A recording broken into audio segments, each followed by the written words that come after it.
Happy Friendsgiving!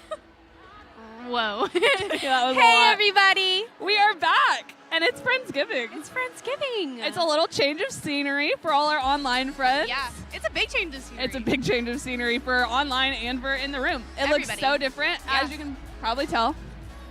Yeah, it's different today. It is. Y'all, if you are just joining for the first time, my name is Anna. I'm on staff here at Overflow, and I just get the honor to get to walk with everyone online and greet y'all every week, and it's the most fun ever.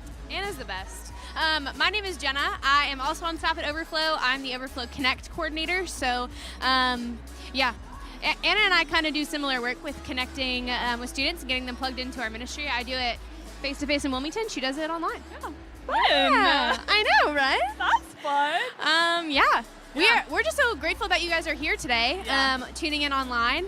I obviously don't get to the opportunity to do this very often. Anna does it every single week, and she kills it. But gratitude is kind of the theme for tonight. Yeah, it is. It's Friendsgiving. It's Friendsgiving. Friendsgiving is our rendition of Thanksgiving at Overflow, and you might be able to hear or see in the background, but there are about 800 students in the room right now for a full-scale Thanksgiving dinner. So this is our annual event. We do it every single year. Our heart is to be so full of gratitude for what the Lord has done that we get to come together. We get to share that with each other over a meal.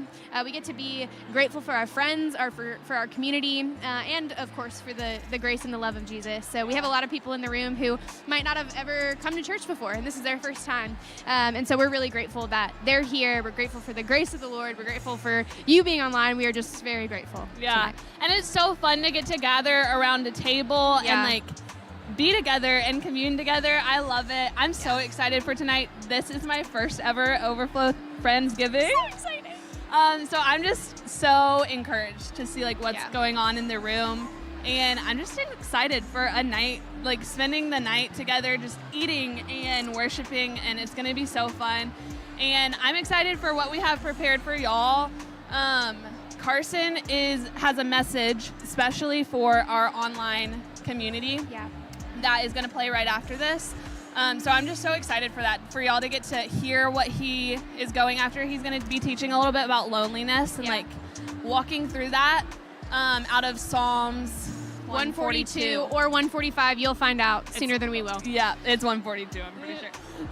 So I'm just excited for y'all to get to hear about that and just learn from Carson. Yeah. He's always got some good things to say. Yeah, Carson's always got some good things to say. And that message is going to be incredible. I wish that I could listen to it, but we know that it might feel a little bit lonely, maybe across the screen, seeing that there's a large gathering here. We want you to know that this is not a distance between us. We want to connect with you. We want to know you. You are just as much a part of our community online as we are in this room. So we want to connect with you. We also want to pray for you. Yes, please. We would love to pray for you.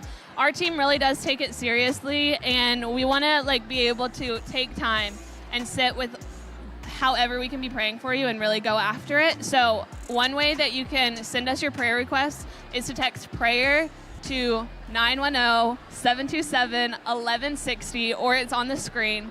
So you can text prayer to that number, and it's going to send you a link to then fill out a quick form to tell us how we can be praying with you, how we can be partnering with you, all of that stuff.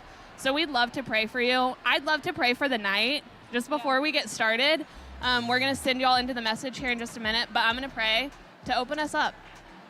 Jesus, thank you for what you're doing here in the room and in the room all over the country or all over the world where people are watching Overflow right now. God, would each of us just get a touch of heaven tonight as we commune with one another, as we link in, as we become family, no matter where this live stream is being watched. Jesus, would your presence go before and behind us, and would we really know that? Jesus, we thank you for what you're doing in our lives and what you're doing in the life of Overflow. Jesus, would you just continue to move? Would you continue to do a new thing in us this year? Yeah, thank you so much. In Jesus' name, amen. Amen. Y'all, I'm excited. We're going to send you into the message, and we will see you back soon.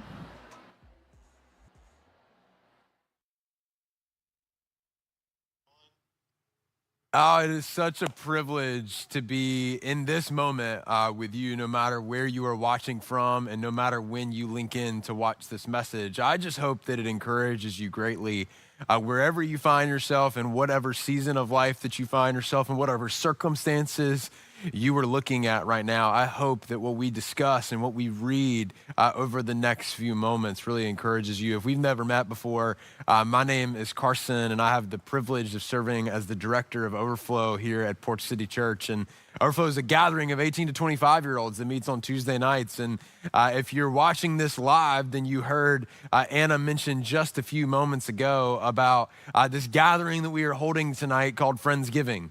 And right now, currently, there are 700 plus people eating Thanksgiving dinner together. And I just believe that is incredibly beautiful. But when we have a gathering like that, the question becomes, well, what do we do with the live stream? What do we do with everyone who gives us their time every Tuesday to tune in and to link in with us? And this message came to me thinking about tonight very directly, I feel, as it came from God, because as we look at the holiday season, as we look at all the things that are in front of us right now and where we find ourselves, I'm recording this on November the 13th, and it played for the first time on November 14th. And when you think about like aiming towards Thanksgiving and thinking about Christmas coming, and you think about the New Year's celebration of 2024 and all the new hope and all the new life and all the new things that come with a new year, a lot of questions begin to bubble to the surface. And I think a lead question that everyone is asking to some degree is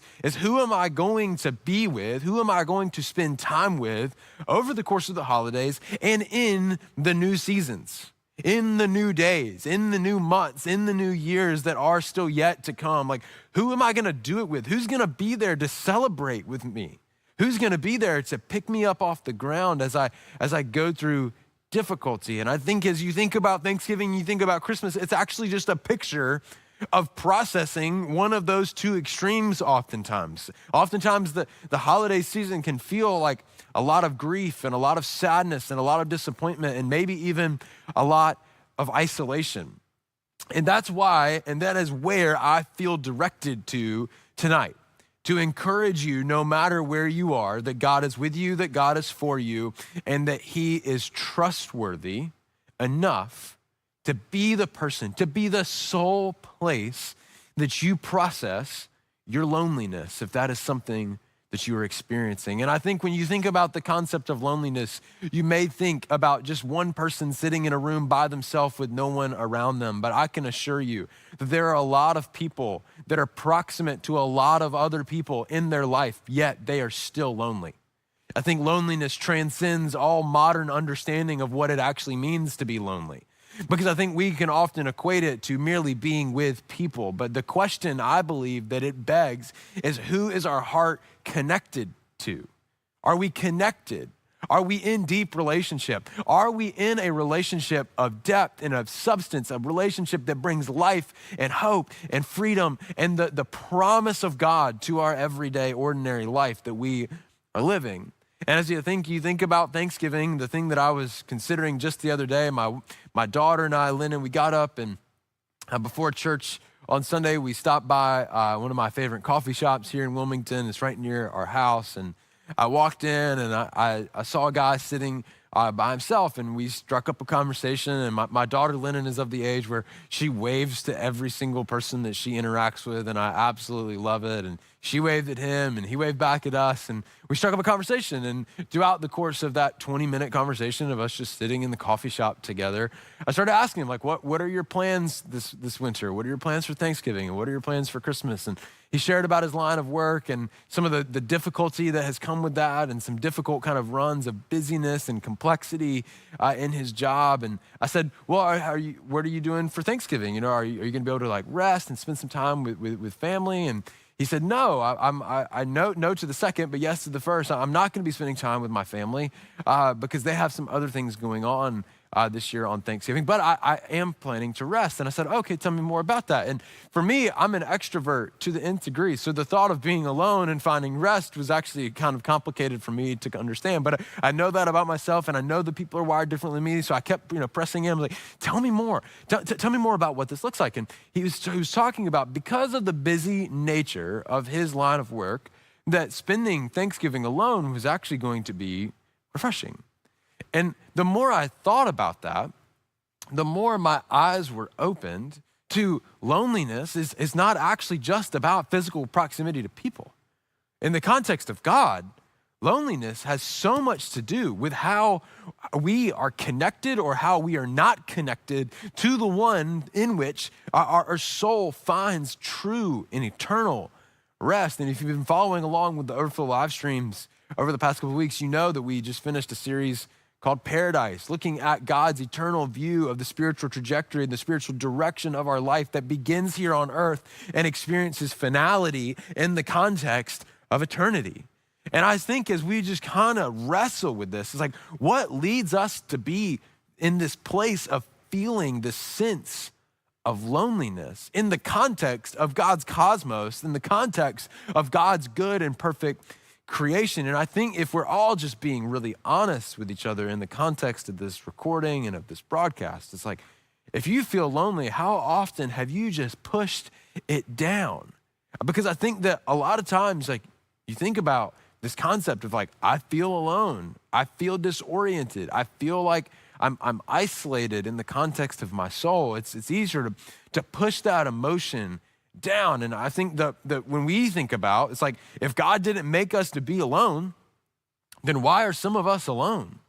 I mean, because I think pastors all the time, myself included, recount back to the creation story in Genesis where God says it's actually not good. The first place that the words not good appear in the Bible is in reference to Adam being alone. God did not make us to be alone. He made us to be in communion with each other as a representation of our communion with him. So it's like, if we're experiencing loneliness, well, then why in the world are we experiencing that? Because that wasn't God's design. And I want to open up to 1 Samuel chapter 22 to begin this look. And we're actually going to go from 1 Samuel chapter 22 to Psalm chapter 142, but we're going to get there in just a moment. But in 1 Samuel chapter 22, you see this fascinating story of David, soon to be King David, is running from King Saul, and Saul wants to kill him. If you know David's story, you know that the majority of his young adult, early life, he was on the run from Saul because Saul was devoted and he was committed to taking David out. And he's running and he's running and he's running. And chapter 21 kind of tells this really fascinating story of a part of that story, that greater context of the story. And you look at the very end of chapter 21 and you actually find this interaction that David has with another king. And that he gets really, really afraid as a result of that interaction. And then when you see what segues from there to going into chapter 22 is it says, in 1 Samuel chapter 22, verse 1, it says, so David left Gath where he was interacting with this king, and he escaped to the cave of Adullam. And notice, like it says, he escaped because he was afraid for his life. And then all of a sudden he finds himself in this cave of Adullam. And you think about, it's like he's alone. Like there's absolutely no evidence to suggest that anybody is with him in this moment. He is by himself in a cave. And you think about, it's like he was escaping something. Watch this. He was escaping something he was afraid of, which left him being alone. And this question has come to me constantly when you think about this subject is what is loneliness actually a result of? And you think about whether the loneliness that you may or may not be experiencing right now in your current stage of life is your fault or not, because both things can be true. It could be a result of your decisions and your actions, and it could also be the result of other people's decisions and actions. But I think the common thread at the center of either one of those pathways forward is that loneliness is often, if not always, a result of us seeking to escape something. And as David was trying to escape, he found himself in a place of being alone. And what happens in that place is unbelievably fascinating. And we're going to get to that in just a moment.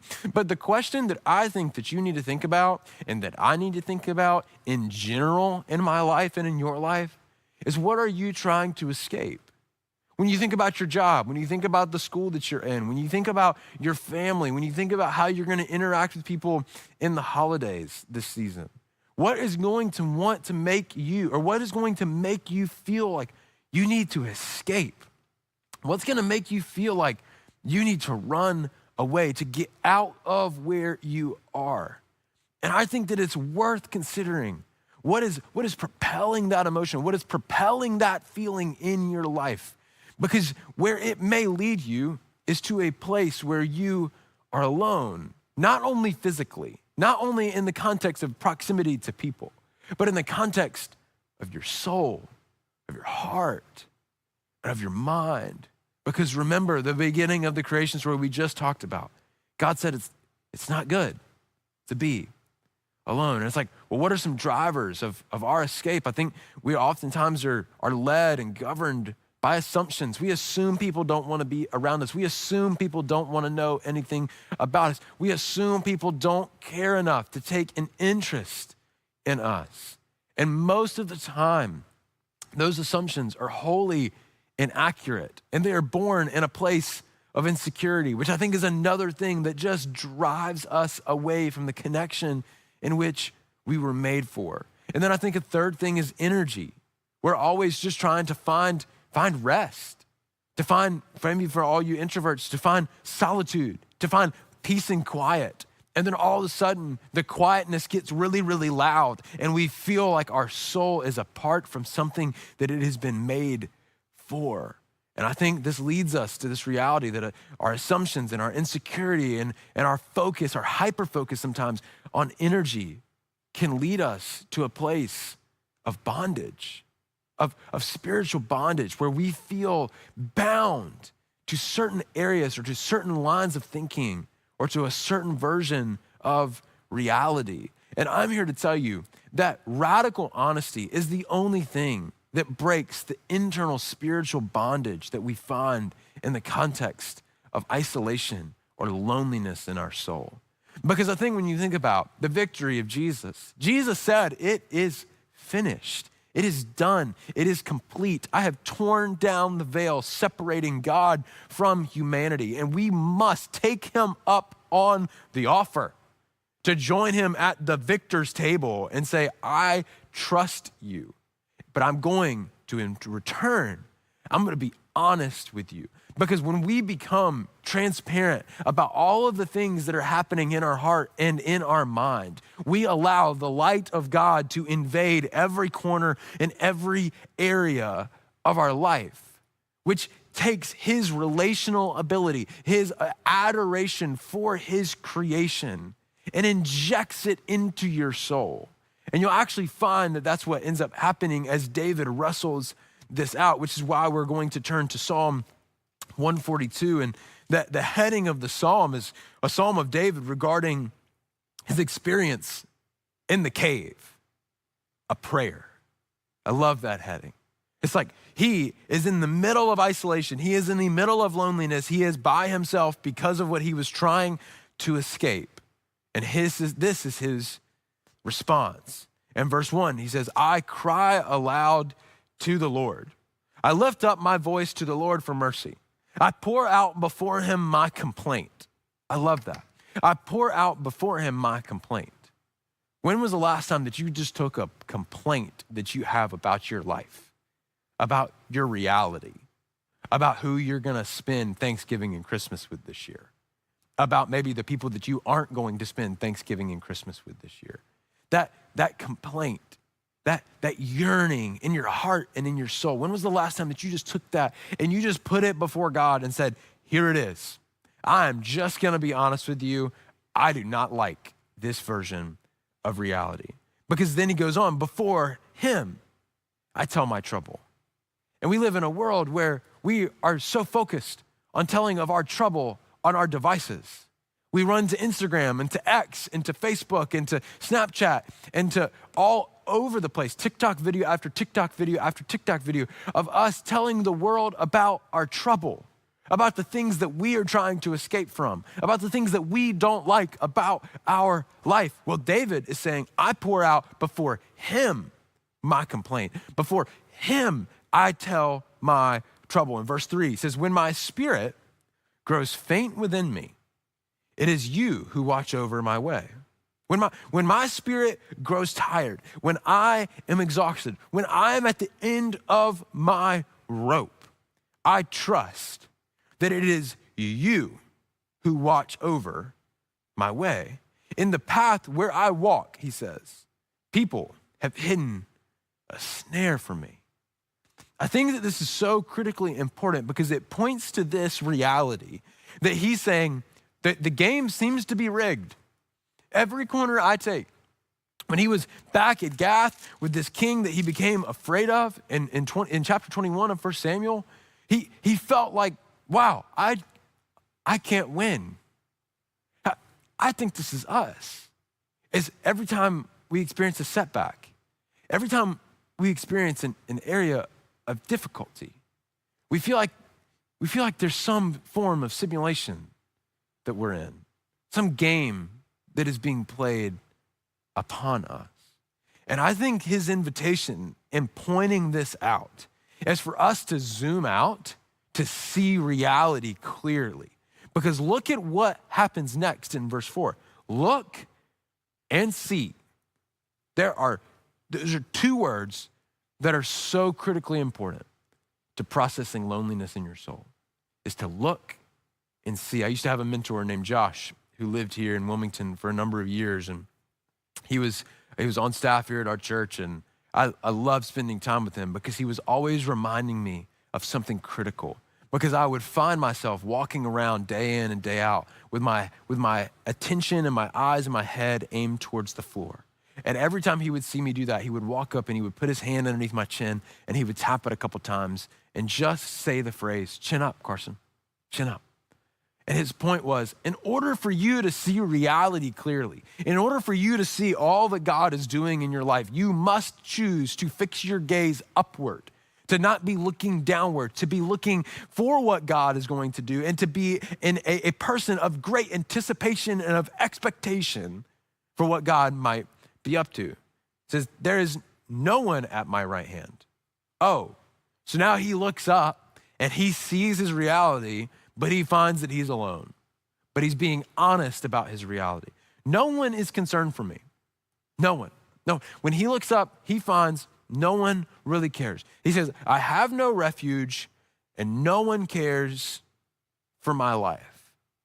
Rock bottom, in a cave, on the heels of running for his life. And he's like, no one cares. I feel so unbelievably lost. And I think that this points to this reality that we often look to our circumstances to determine how God feels about us. And I think that this has been woven into the spiritual fabric of so many people for so long. Because it comes from this idea of like, you do great things for God and then God does great things for you, as if it's an equation or if it's a formula. But I can assure you, when you read Matthew, Mark, Luke, or John, or even the story of the early church in Acts, you'll find that there is no such formula, that there is no such equation to getting good things from God. Because God gives good gifts and he gives them freely, and he has no respecter of persons. He doesn't have favoritism. He loves his creation equally and genuinely and deeply and eternally. So when we're in the midst of rock bottom, when we're in the midst of the cave, we must remember that we cannot always trust our perspective, because our perspective is limited by the difficulty that we are currently facing. But when we look and see, and we make that our habit, when we are focused on really being intentional about seeing the very thing that God is doing for us, we see something refreshing. In verse 5, the tune changes. I cry to you, Lord. He says the same thing that he started with in the first section. I say, he's taking back control of his perspective and of his mind. You are my refuge, my portion in the land of the living. I love that. My portion in the land of the living. Verse 6, listen to my cry, for I am in desperate need. Rescue me from my prison, that I might praise your name, that I may praise your name. And then the righteous will gather about me because of your goodness to me. What he receives from God in the second section has nothing to do with anything that he has done. It has everything to do with what is in his sight lines, with what is creating the lens through which he sees his reality. I cry to you, Lord. Listen to my cry. Set me free from my prison so that I might praise your name. In other words, set me free from the bondage of the loneliness that I am experiencing as I praise your name. Not, I praise your name and then I will step into my freedom. He's saying, I'm going to praise your name anyway, that I may praise your name. And then, it's then the righteous will gather about me. I love righteous because it really points us to this idea of being rightly related to God.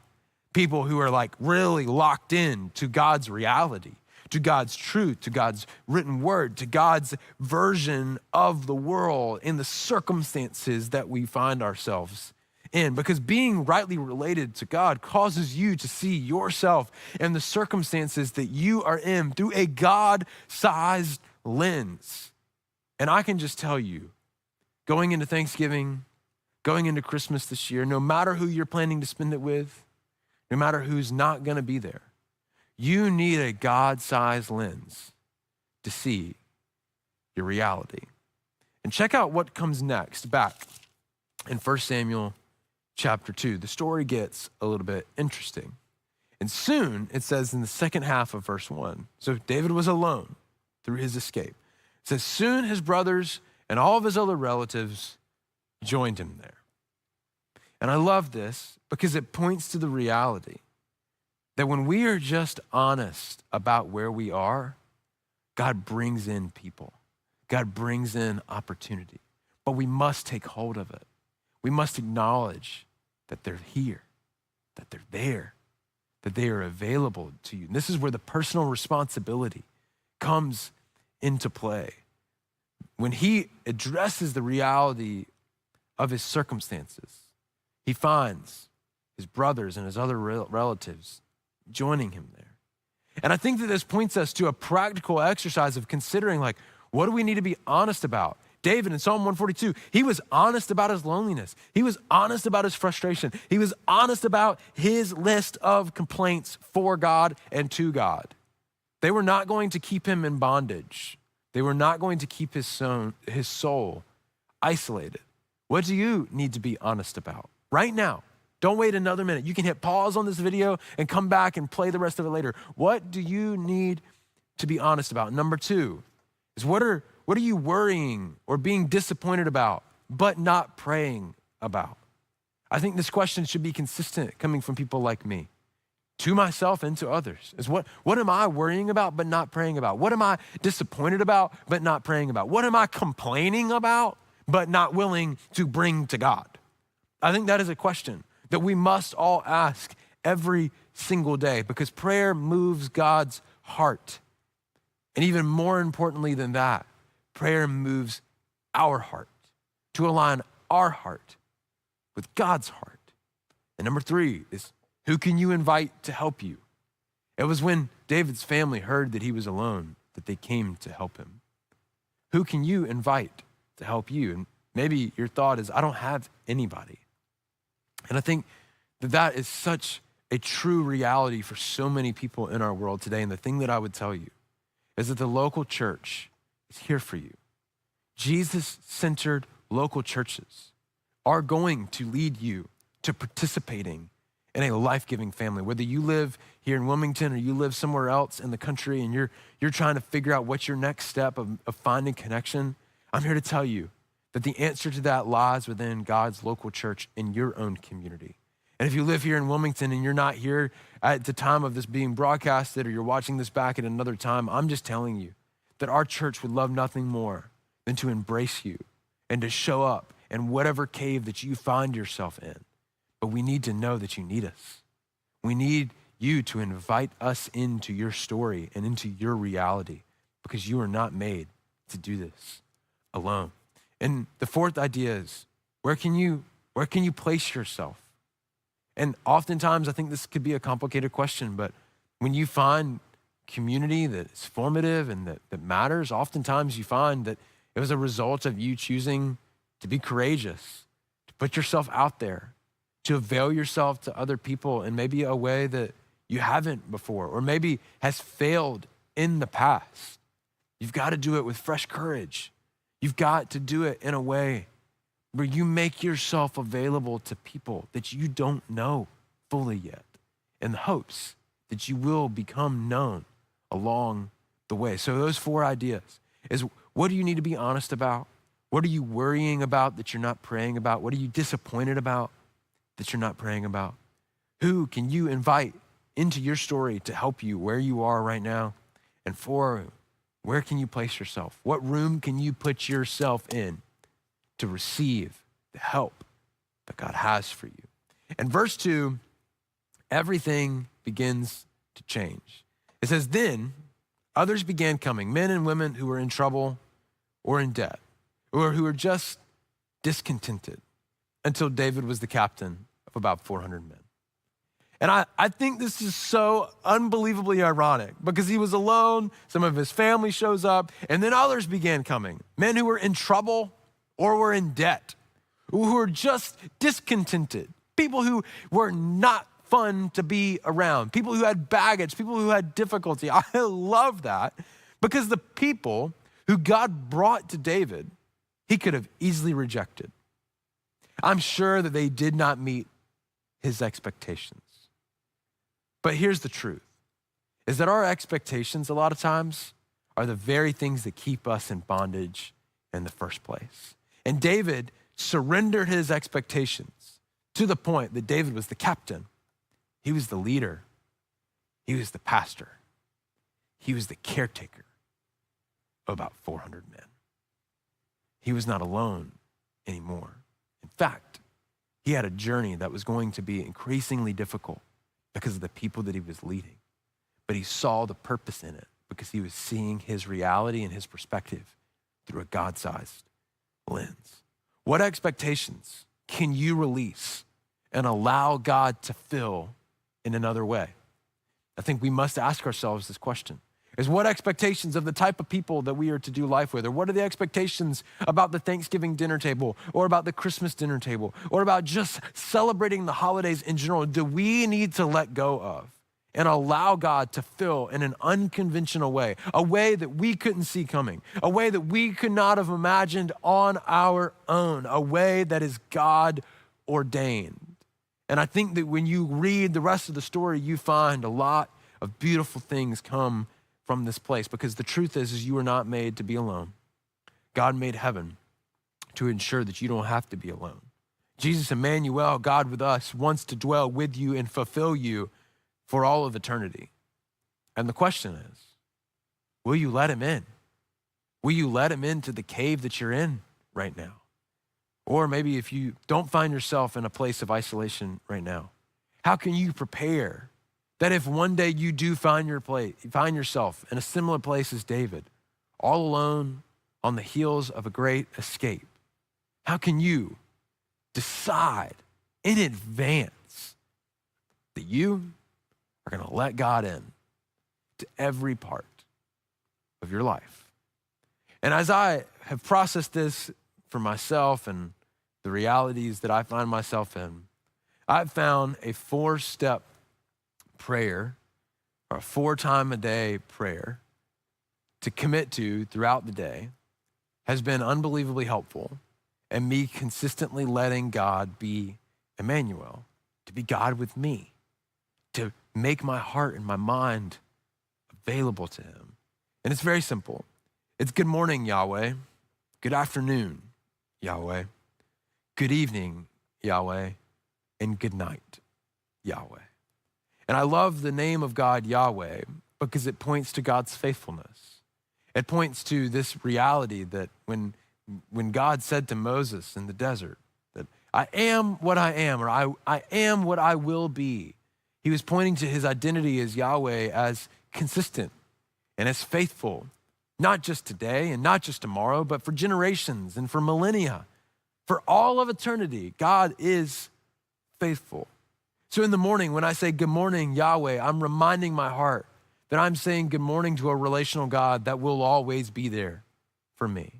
When I'm saying good afternoon, Yahweh, I'm pointing to the reality that God was trustworthy yesterday and I am able to rely upon him today. When I say good evening, Yahweh, and as I'm beginning to land the plane on my day, I'm remembering and I'm trusting that it was God who provided for me every step of the way of the day that I just lived. And when I say good night, Yahweh, I can trust that one, my soul will not be alone while I sleep, but two, that the God of heaven is looking out for me, providing for me, and loving me every single moment of my life.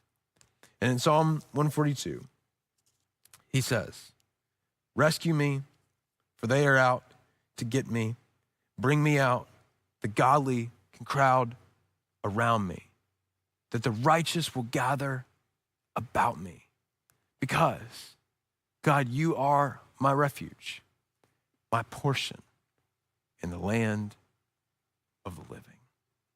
I hope that you find a great sense of encouragement from the story of David, and that God will continue to write a story in your life that leads you to a place of being able to say that God truly has been Yahweh. He has been faithful to you. In the moments where you may have felt alone and isolated, maybe you have felt rejected, that you'll see that God loves you despite anything that you've ever done and in spite of anything that you will ever do, because he decided to come to you. We get to love, not because we came up with the idea, but because we were first loved by God. Let me pray for you. God, we thank you for this broadcast, and we thank you for all that you are doing in all of our lives. I pray for every person on the other side of this camera right now, that no matter where they are, they would find a great deal of encouragement and hope from your word today. I pray that they would know that they are not alone, and that you are with them and that you are for them, that you are devoted and committed and trustworthy to bring out victory in their life and to provide for them every single step of the way. God, I pray for their Thanksgiving as it approaches, that they would feel your love and your support and your grace sitting at the table with them at Thanksgiving this year. I pray as we all journey towards celebrating your arrival at Christmas, that we would look at it with great expectation and a great sense of hope for celebrating the moment that our story was forever changed. God, we love you, and we say this in the name of Jesus. Amen. Thank you so much for joining in with this broadcast tonight. I hope that this gave you a little bit of light into your week. We will not be broadcasting next Tuesday because we will be off next Tuesday. We'll be back here the week after for a special night of baptism and looking at the story of the prodigal son. I'm really, really excited about it. We hope that we will see you either in person here at the building or right here on YouTube as we live stream that night. We love you. We'll see you real, real soon.